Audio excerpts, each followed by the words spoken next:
మీ పేరండి? నా పేరు బొడియా నాయక్. ఏం చేస్తుంటారు? ఆటో నడుపుతుంటా. ఆటో ఎన్నాళ్ళ నుంచి అండి? నేను దాదాపు 30 సంవత్సరాల నుంచి నడుపుతున్నాను. 30 సంవత్సరాల నుంచి ఆటో అంతా బాగానే ఉందండి జీవన విధానం అంతా? 30 సంవత్సరాల నుంచి అంటే అప్పటి నుంచి బాగానే ఉంది. కానీ ఇప్పుడు ఈ 15 రోజుల నుంచి మా విధానం వేరే ఉంది. అంటే ఈ ఉచిత బస్సు పెట్టడం వలన మాకు రోజుకి 1500 మేము సంపాదిస్తే ఒక 300 గ్యాస్కు పోయి ఒక 350 రూపాయలు ఆటో కిరాయి పోయినా ఒక 1000 రూపాయలు మిగిలేటట్టు మేము మా ఇంటికి 1000 రూపాయలు తీసుకెళ్లేటట్టు మా ఫ్యామిలీకి పోతీస్తున్నాం అనమాట. రోజుకి 1000 రూపాయలు సంపాదిస్తేనే మా ఇంటికి కిరాయి, మా పిల్లల చదువులు, మా ఫ్యామిలీలు, మా రోగాలు, మాకు షుగరు, బీపీలు, ట్యాబ్లెట్లు, మందులు అన్నీ నడుస్తుండే, అవసరాలని తీరుతుండే.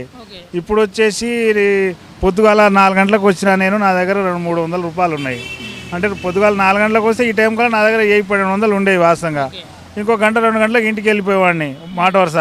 ఇప్పుడు అట్లాంటి కాదు. నేను ఆ 4 గంటలకు వచ్చి సాయంత్రం 10 గంటల దాకా కూడా 1000 రూపాయలు చేయాలంటే కాని మార్గం. అందుకని ఇప్పుడు సీఎం రేవంత్ రెడ్డి గారికి మేము కోరేది ఏంటంటే ఆటోల గురించి నిన్న ఏదో పేస్మెంట్ అన్నాడు, అది కూడా ఎవరిని లోపలికి రానియలేదు. ఈ 10 రోజులు ఆగు, ఇంకో నెల ఆగు, ఒక నెల ఆగని అంటున్నారు. ఇప్పుడు ఒక నెల ఆగినా మటుకి చేస్తారా చేయరా, ఒక 10 రోజులు ఆగినా చేస్తారా చేయరా అనేది మాకు కూడా తెలియదు. ఇప్పుడు మా పిల్లల చదువులు ఫీజులు టీచర్ ఎవరు ఆగరు కదా, స్కూల్ ఫీజులు ఆగరు కదా, తిండి తిప్పలు ఆగరు కదా, పిల్లలకు డ్రెస్సులు ఆగవు కదా, ఏ వస్త్రాలు ఆగవు కదా. ఇవన్నీ చేయాలంటే మరి మాకు వెలుబాటు లేదు. మరి మా రేవంత్ రెడ్డి గారు తీసుకున్న నిర్ణయం మంచిదేనంటారా? మంచిదంటే సార్ ఇప్పుడు ఒక మాట చెప్పాలంటే మా భార్య ఉంది, నా వాళ్ళు బీదవాళ్ళు ఉండరు.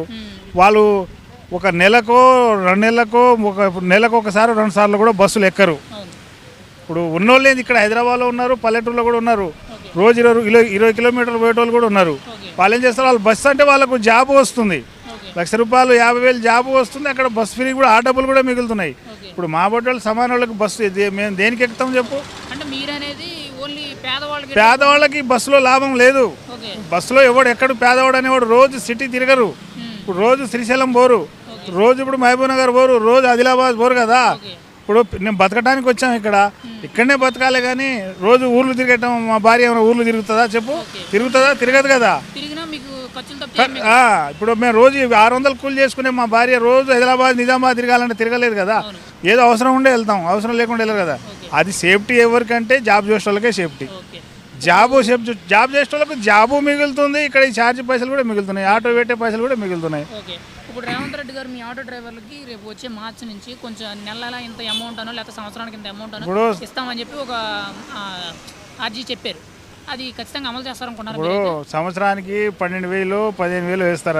అది దేనికి సమాధానం కాదు అది. ఇప్పుడు ఆటో ఉంది, నేను రోజు 350 రూపాయలు కట్టాలి. ఇప్పుడు ఆటో రోజు 350 రూపాయలు కట్టాలి. ఇప్పుడు సొంతం ఆటో అని కొనుక్కుంటాం, ఒకటి అటు ఫైనాన్స్గా కొనుక్కుంటాం. ఫైనాన్స్గా కొనుక్కుంటే నెలకు 15,000 వస్తున్నాయి కిస్తీ. సంవత్సరానికి 15,000 ఇస్తే మేము చేసేది 15,000 కూడా చేస్తలేము కదా.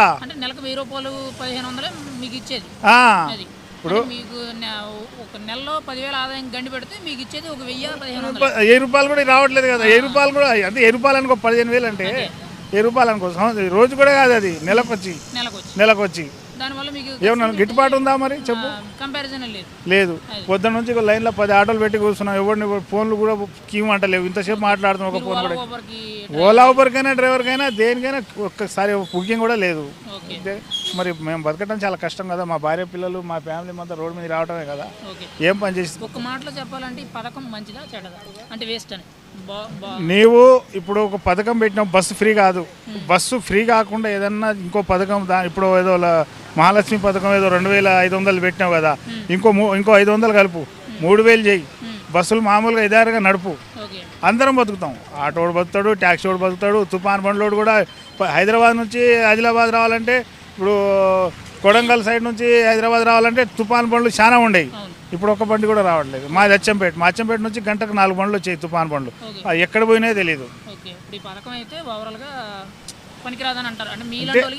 చాలా ఇబ్బంది.